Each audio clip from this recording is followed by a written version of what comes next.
Hello guys, hope mko salama. I'm good. Kumechemuka ni kumoto. Sijui mtu atasema nini. Unasikia ucheke, unasikia sijui ufanye nini, kuna vitu zingine. Niwaulize. Hiyo ni dhabihu.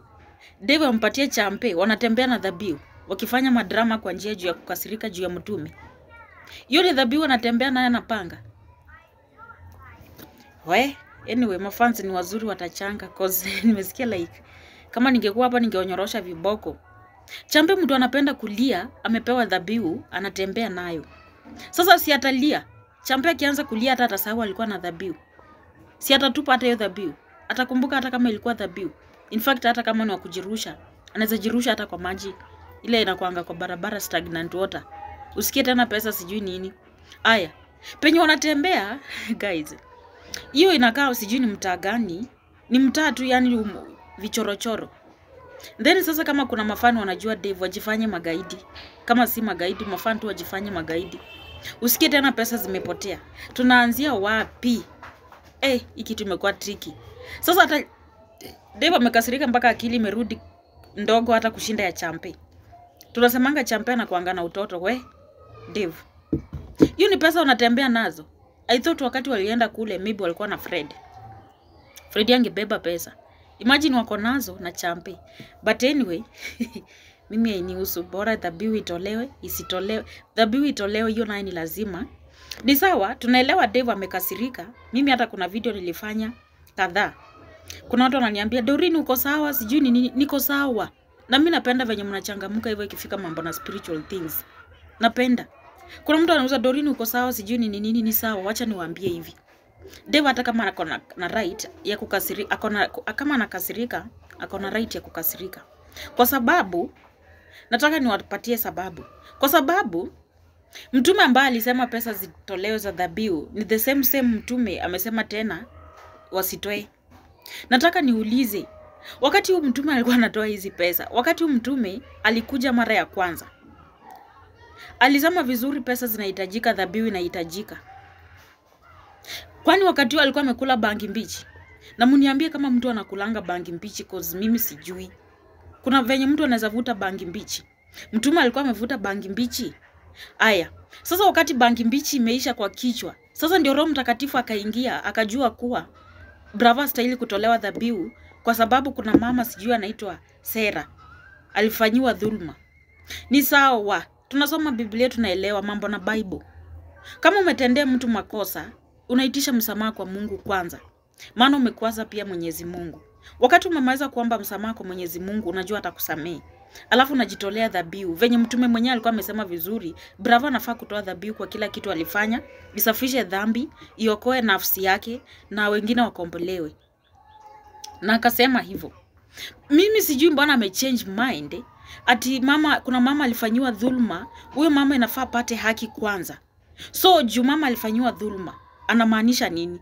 Hiyo pesa ambayo imetolewa ya dhabihu amechange mind, wachukue wapatie huyo mama ambaye alifanyiwa dhulma ule Sera, ama ni brava atafute huyo mama muombe msamaha ndio akuja atoe dhabihu? Sielewi. Kitu mimi najua ni sawa brava aliomba alikosa.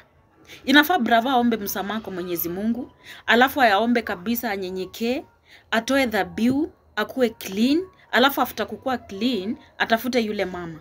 Amwambie mama nimekuja. Na nimekumbuka kuna makosa nilikufanyia. Na haikuwa kupenda kwangu, nilikuwa natumika na maspirits.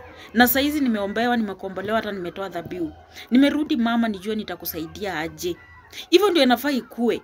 Sasa nyinyi kuna watu wengine wanataka kufanya wanajua Biblia sana kushinda. Siku hizi hata we don't consider mambo na Bible sana, mambo na spiritual things. Wakati mwingine unaangalia, unatumia tu akili, si lazima uangalie mambo na Bible. Sasa kama hii mambo ya bravo hii ya kusema dhabihu itolewe, na mtume sijai muona wakati wa shida. Kukianza shida, in case kukuwa na shida kule kwa Senior Dave, mimi sijai ona mtume amejitokeza. I'm here to help. Anajitokezanga wakati wa kuchanga. Mtume gani anakuja tu wakati wa kuchanga? Kule hata kule Lamu ama ilikuwa Malindi, kule Zanzibar. Hata wakati walikuwa pale kwa nyumba kina Champe wakiwa wazimu. Alikuwa tu anakuja wakati wa kuchanga. lakini wanavuruga kwa vichaka wakitafuta wengine, apatikani hata dakika moja. Mtume mzuri nafasi akuje, hata si lazima akuje wakati wa dhabihu. Inafaa tembea na wao, wakienda kwa msitu yuko na wao, wakienda mission anaambatana na wao. Hata kama atakuja spiritual as in physically, akuje spiritual as in tusikie sauti, tujue wako mission. Hata mtu akienda mission anajua hii mission tuko safe, mtume ako, hakuna kitu ita happen. Lakini sasa yeye anangoja wakati kuna kuangana dhabihu, wakati tu wa kuchangisha dhabihu, mtume ndio huyo, halo, amefika. Na si huyu peke yake, kuna channels zingine pia nimeona hiyo tabia, wakati wa dhabihu ndio wanafika, uendangi kwa msitu. Kuna mtu nimeona pia kwa comment akiuliza kama huyu mtume ni wa ukweli anatumia Elvis, mbona hata wakati wanaendanga kushiriki kule kwa apostle, mbona hiyo ndio church, hapo ndio Roho Mtakatifu ushuka, mbona jai shuka pale asaidia watu wengine wa shida, cause church imejaa watu wa shida? Sijui, hata hiyo swali mimi najiuliza. Mwenye atapata hiyo jibu anisaidie, cause nimesema Elvis ni kama anatumika na evil spirits. Ni sawa, shetani pia anajua Bible, anajua, anaweza quote. Shetani huimba nyimbo za Mungu. Ni wewe uingie katika roho, ujue hii ni sauti gani ambayo unasikiza, ni sauti gani inanena. Ni Bible, wanajua kuimba, shetani wanajua, si wajinga.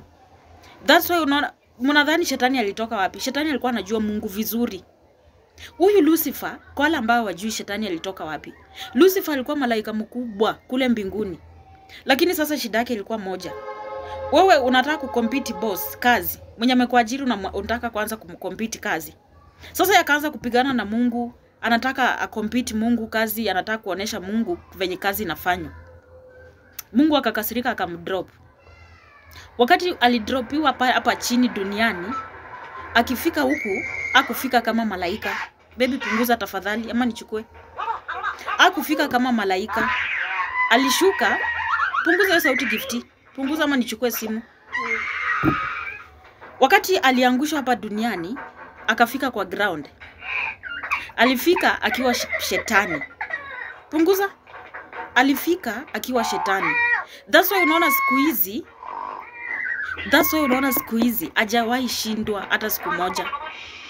Shetani hajawahi shindwa, baada na kupigana na Mungu, kwa sababu kazi yake ilikuwa kukompete Mungu. Na hajawahi wacha tabia ya kukompete Mungu. That's why unaona mpaka the devil. Baby punguza sauti, nichukue simu. Baada hajawahi wacha kazi ya kukompete Mungu hata kidogo. Thank you. Hajawahi wacha. So nyinyi mna expect ati wao sijui mtume sijui nini. Inaweza kuwa ni shetani ameingia kwa Elvis na anajifanya mtume, since anajua Bible, since anajua kuquote. Na huyu mwenye ako kwa Elvis round hii amefail.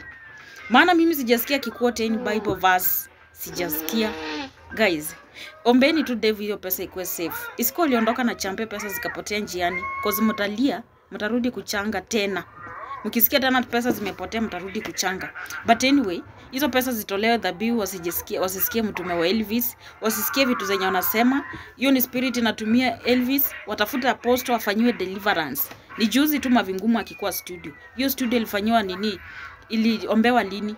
Mliona pastor yote akikuja pale ati amekuja ku cleanse the studio cause Mavingumu alikuwa. Anything can happen. Na mlisikia kisema anataka bravo tena sana. Labda mfanya mambo yake. Guys, naitwa YouTube itatufanyisha maneno.